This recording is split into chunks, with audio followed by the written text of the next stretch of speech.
My name is Rob Cockerham. I work on a site called cockeyed.com, and I've been doing it for a long time. And came to Roflcon from Sacramento, California, and was on a little panel called The Long View. Yeah, that was a lot of fun. So where did you first start with making internet videos? Videos are recent, but my first success was just with static web pages, and I worked at MCI Tech Support at the time. This was back in '98, and everyone else at work was just had a lot of free time basically because they were on the phone with tech support, being tech support, but their hands were all over the internet at the time. So I made a funny video, stills of myself spraying out a can of whipped cream. I'm sorry, not even whipped cream, shaving cream. And the story was, how much is inside a can of shaving cream? So show the can, spray it all out. There's a pile of shaving cream. That's how much is inside a can of shaving cream. And then we had a can of shaving cream on this table, so we put it on our heads and took pictures of it. So that was a huge hit at work. And then slowly it just propagated out and became a larger hit. And I kept making more how much is inside articles and branched out. So in the panel, they called you an American inventor. Did you invent things before you made videos of you demonstrating these inventions? Yeah. I think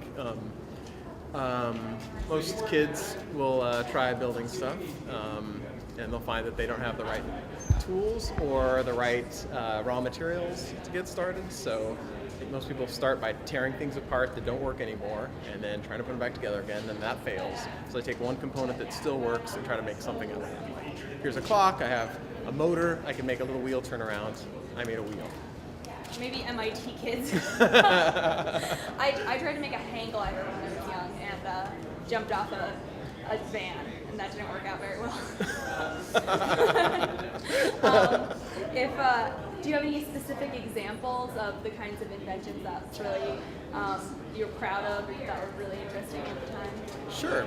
Before the website, I made a bicycle called the Wiffle bike that had just hundreds of holes drilled into the frame, and I rode it around school, and it was really wonderful. I loved it, but it was too weak, and the frame broke.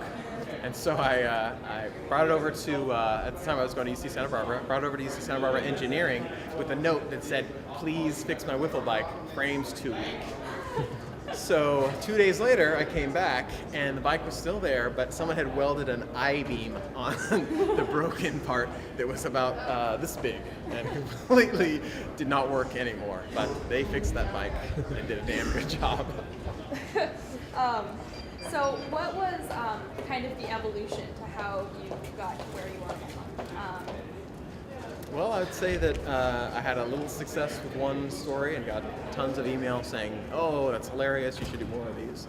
And I kept doing more of them. And some of them were really successful and got a lot of feedback, and some of them were stinkers, and nobody cared about those, but just keep making it. That's the thing about the internet. It's not a magazine where you have articles in back issues that no one looks at it.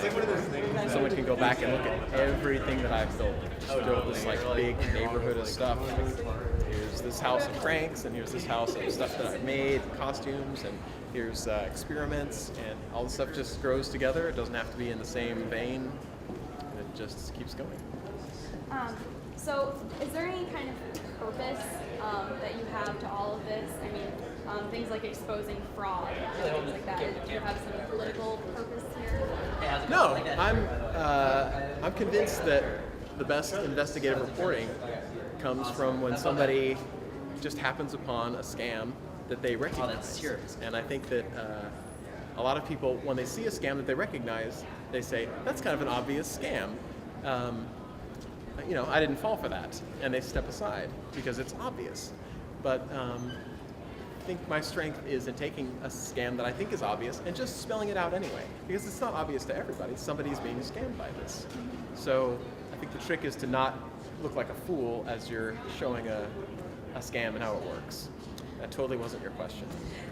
No, I mean, I just kind of want to see what your motivation is. So with cockeyed.com, what is like the future? What do you think will come out of it next? Let's see. I'm always trying to build stuff cheaply, so I'm getting really good at that. So I'll just build stuff that people haven't ever seen before, but out of PVC pipes and zip ties and cardboard and corrugated plastic, just like extremely cheap materials. And although I don't really know what I'm going to build next, I'd love to build an airplane wing. I'd love to build a Stirling engine. I'd like to. I love experimenting with hot air and helium. Helium is like so fun to me. It's amazing. And recently I made hot air bubbles, like bubbles that float just because they're filled up with hot air. And they don't last forever, but they're extremely cheap, going back to part A of that. And I think that's about all I have in the works right now. So my last question is, what are you most excited to see at Roflcon?